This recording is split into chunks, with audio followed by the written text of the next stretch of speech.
Hi, so I have created a little workstation over here. So here's my job boxes. I just had shoe boxes at home, Amazon boxes. You can use anything that works. Tupperware containers, depending on the job, depends on the size of the box and the materials you need.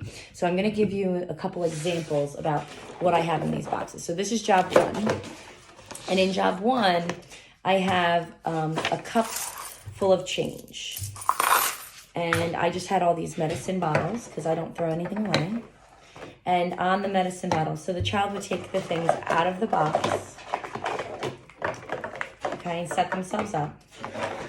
And on this bottle, it says, and I'm going to show you like how I progressed, and you know, depending on your child and what you're making a job for, you might do them all really simple, you might do them more complex. The only suggestion I make about money is if you are saying put 50 cents in, put 25 cents in, put 45 cents in. When you're using different denominations, sometimes you run out of money because you use, the students use like the nickels for the 50 cents. And then when they only need 10 cents, now they have a quarter left. Or whatever, like it doesn't always pan out. So just be thoughtful about that. You only give enough materials to do the whole job, unless you're trying to teach that something's missing and then the student comes and asks for help. I wouldn't suggest that at home. So in this one, it says 1/4. Now this is a 2-part job. If your child needs some help with fine motor, you might not want to use medicine bottles because you don't want them to get into other things. But whatever you have, you can use little bathroom cups, little containers, little baggies, but it just says 1/4. So they're gonna put 1/4 in, close it, and put it in their box. This one says 3 nickels. They're gonna look through here and find 3 nickels. They might need to dump it out. However, they need to work through this to be independent is absolutely fine. If you feel like, oh, they shouldn't be laying all the money out, well, then we have to give them a tray that, you know, sits out. So they would just basically work through this. This is 1/4, 1 dime, 2 pennies, 1/4, 1 dime, 2 pennies, and you get the point of this job. So it's a sorting job. You can have them sorting anything. It could be red beads, purple beads, and that's one way you can do this type of activity. Okay. In the next box, we have, this is another sorting job. So again, I'm trying to take things I find in my house. I have a lot of craft supplies, so I have more than normal people might have. But I had a medicine thing. And inside here, I'm gonna try and do this without, we have different color beads. And at school, I would hot glue these in so then you wouldn't lose them every time. So then the student has these beads here. They're just gonna go and basically sort them. You're not counting them, you're just sorting them by color. If your child can't like discriminate between like, it's like I have 2 here. One is like pinkish in an egg shape and one is red. This one's pinkish in an egg shape and this is a red circle. If they can't distinguish that between the 2 different types, like that they're not both the same, then you make sure you put that in here.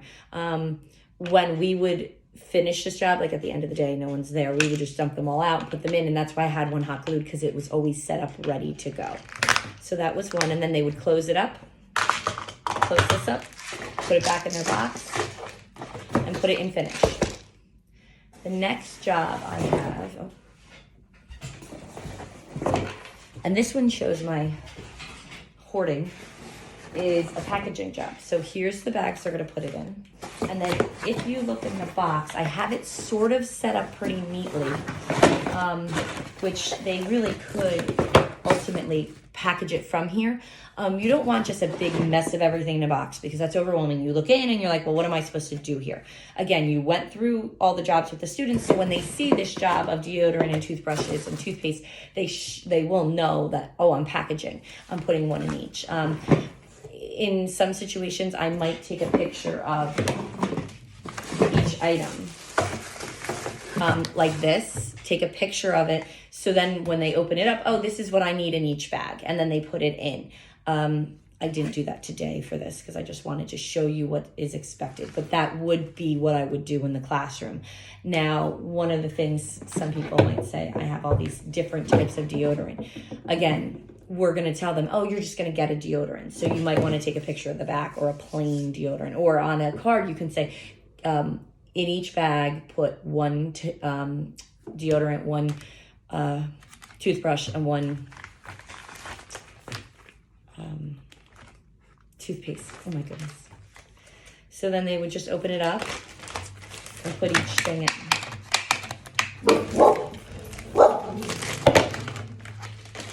I'm not doing it all today.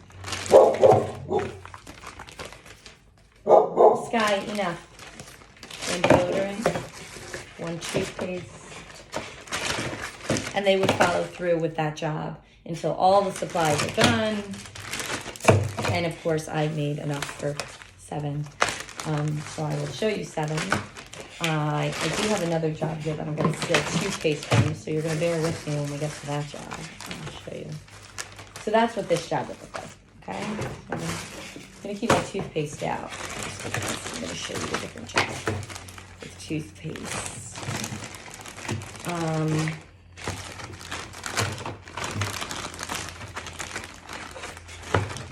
So then they put all the bags back in the box. Now at school, we do a lot of packaging activities for the Parks and Rec. We would have to put this pile of papers in. Some students would prep it before and get each paper, like if there was 4 papers, and then we'd have piles of the papers. They'd get like a headband or a toy, and then like a gift card, and there'd be like all these little things to put in. So packaging is a big one. This job here, here's all my supplies. And again, I had bathroom cups. I used what I had. And here's the jig. These are called jigs. And this is what they have to put in each cup. So then they get 2 and 1, and then they put it in here.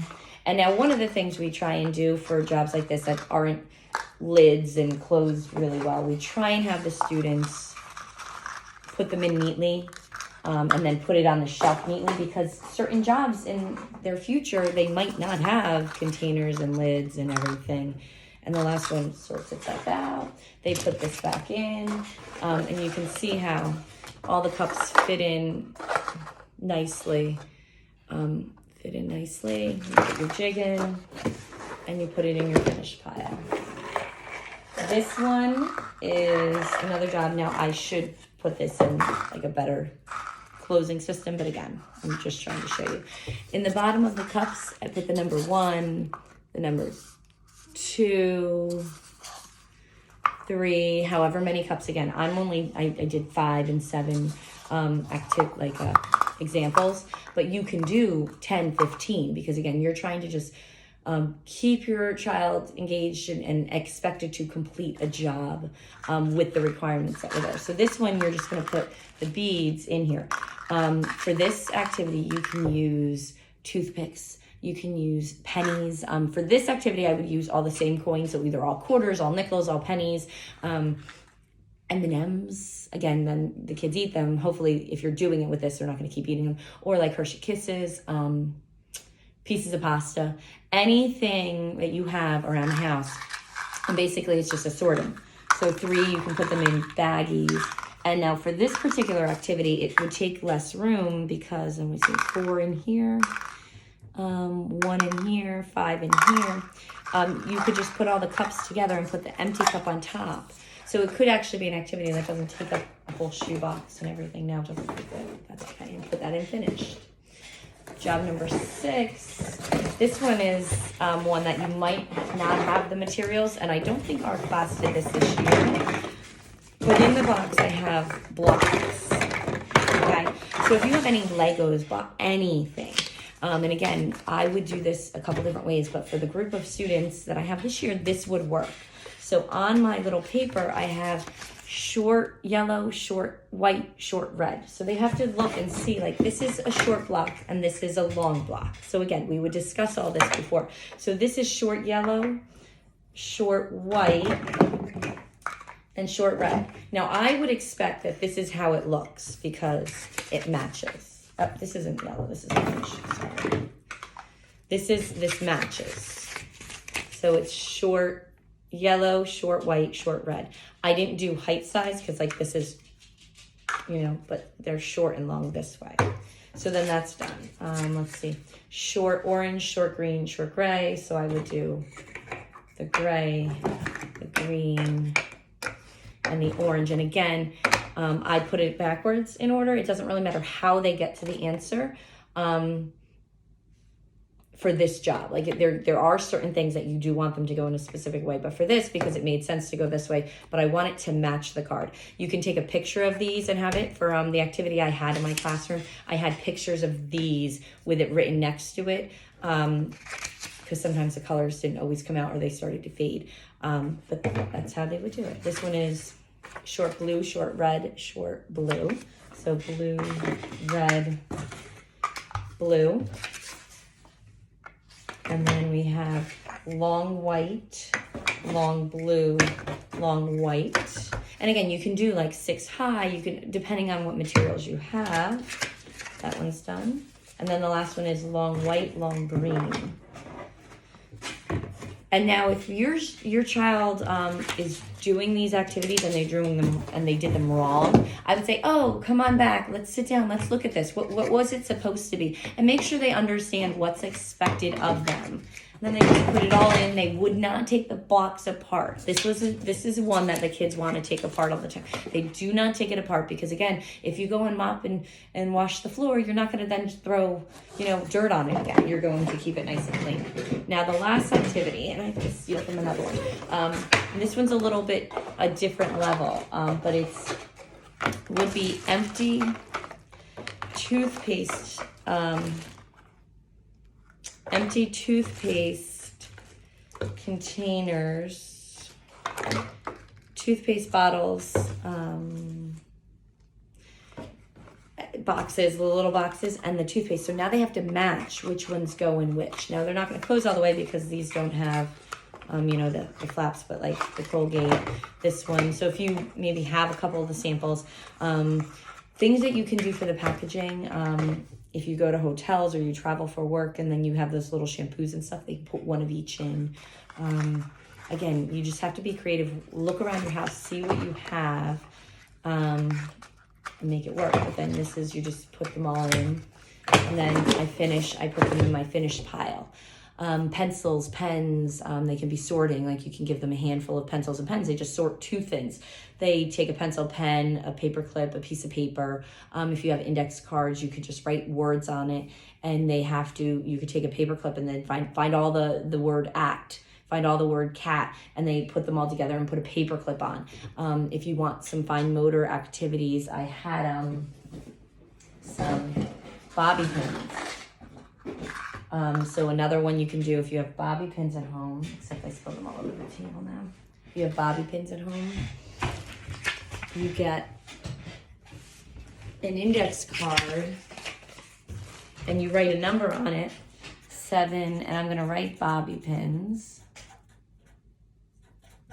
And they have to take the card and then put the bobby pins on. You're just going to put 7 on. That's another one that's, pretty easy if you can pick them up off the table. Watch me not have 7 here. 3, 4, 5, 6, 7. When you take the jobs apart, sometimes we don't always take the jobs apart like while they're doing them or at that time, and it's like after school and they're all gone home, and we notice, oh, this job wasn't done right. They didn't count any of them right. So did they have an off day? I'm like, who did this job? Did they have an off day, or were they really not reading and understanding what was expected? So if you notice you put a job together and you're like, okay, I know my child has this skill to count, to sort, to match, to whatever, make sure they're doing it right. And if they're not doing it right, you don't have to like redo it right then and there, but before the next time they do the job, you should work through it with them again and say, hey, this is what we're doing for this. Maybe they put the bobby pins and they didn't really pay attention to the number 7, but they put 1 bobby pin for each letter. Sometimes it's interesting to see what our kids are thinking and how they go about it, because a lot of times there's a method to the way they've done it. But those are just some activity examples I had right now that I just threw together to show you. Throughout our Canvas, we're going to have more pictures and examples. A couple big ones that you could have your child do is leave your towels on the side and just say, oh, it's time to fold towels, and leave all your socks out. My kids actually, all their socks, I hate folding socks, and I hate folding little kid socks. I have in a basket, and I'm like, hey, let's see how many matches you can get. And they play a game with it, and they think it's fun. But those are activities you can put on the side and say, oh, it's time to do that. Like, this is a good time to fill the time because you need to go make dinner, and you want them to do something more than sitting on the couch and watching TV. So I hope this was helpful. Again, if not, or if you have any questions, email me. And I can go through specific jobs with your child that would be beneficial and helpful.